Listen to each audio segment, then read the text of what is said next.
5 seconds.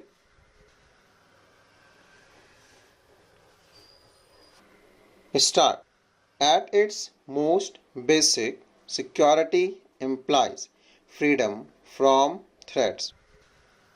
Human existence and the life of the country are full of threats. Every time a person steps out of his or her house, there is some degree of threat to their existence and way of life. Our world would be saturated with security issues if we took such a broad view of what is threatening.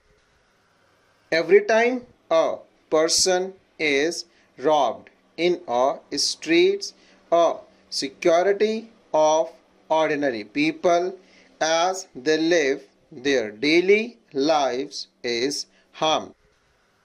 Security relates only to extremely dangerous threats, threats that could so danger core values that those values would be damaged beyond repair if we did not do something to deal with the situation. Having said that, we must admit that security remains a slippery idea. It would be surprising if they did, because so many things change in the world around us. Again, it would be amazing if 650 crore people organized in nearly 200 countries had the same conception of security. Traditional and non-traditional conceptions of security. Most of the time when we read and hear about security, we are talking about traditional national security conceptions of security. In the traditional conception of security, the greatest danger to a country is from military threats.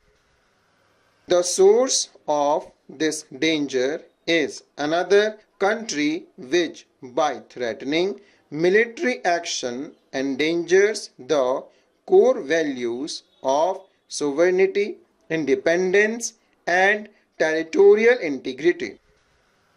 Military action also endangers the lives of ordinary citizens.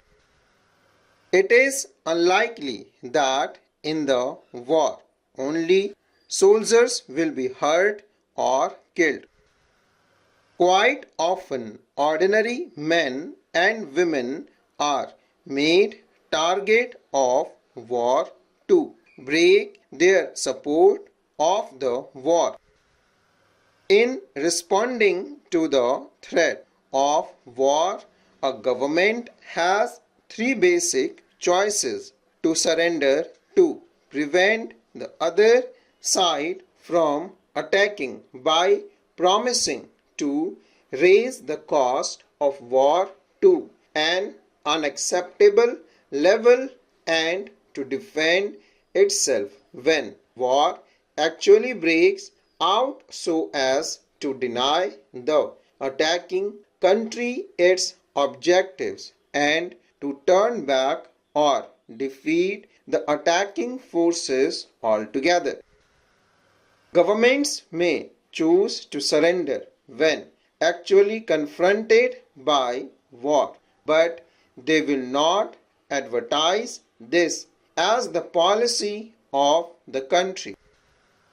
Therefore, security policy is concerned with preventing war, which is called deterrence, and with limiting or ending war, which is called defense.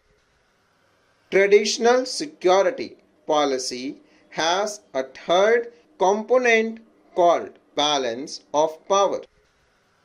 When countries look around them, they see that some countries are bigger and stronger. This is a clue to who might be a threat in the future. For instance, a neighboring country may not say it is preparing for attack.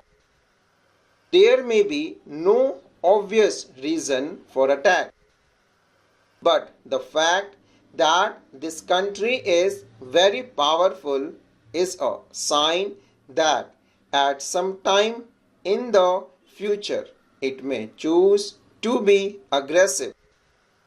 Governments are therefore very sensitive to the balance of power between their country and other countries. They do work hard to maintain a favorable balance of power with other countries, especially those close by, those with whom they have differences, or with those they have had conflicts in the past. A good part of maintaining a balance of power is to build up one's military power, although economic and technological power are also important since they are the basis of military power. A fourth and related component of traditional security policy is alliance building. An alliance is a coalition of states that coordinate their actions to deter or defend against military attack. Most alliances are formalized in written treaties and are based on a fairly clear identification of who constitutes the threat. Countries form alliances to increase their effective power relative to another country or alliance. Alliances are based on national interest and can change when national interests change. For example, the US backed the Islamic militants in Afghanistan against the Soviet Union in the 1980s, but later attacked them when Al-Qaeda, a group of Islamic militants led by Osama bin Laden, launched terrorist strikes against America on 11 September 2001. In the traditional view of security, then, most threats to a country's security come from outside its borders. That is because the international security is a rather brutal arena in which there is no central authority capable of controlling behavior. With a country, the threat of violence is regulated by an acknowledged central authority, the government. In world politics, there is no acknowledged central authority that stands above everyone else. It is tempting to think that the United Nations is such an authority or could become such an institution. However, as presently constituted, the UN is a creature of its members and has authority only to the extent that the membership allows it to have authority and obeys it. So, in world politics, each country has to be responsible for its own security, full stop.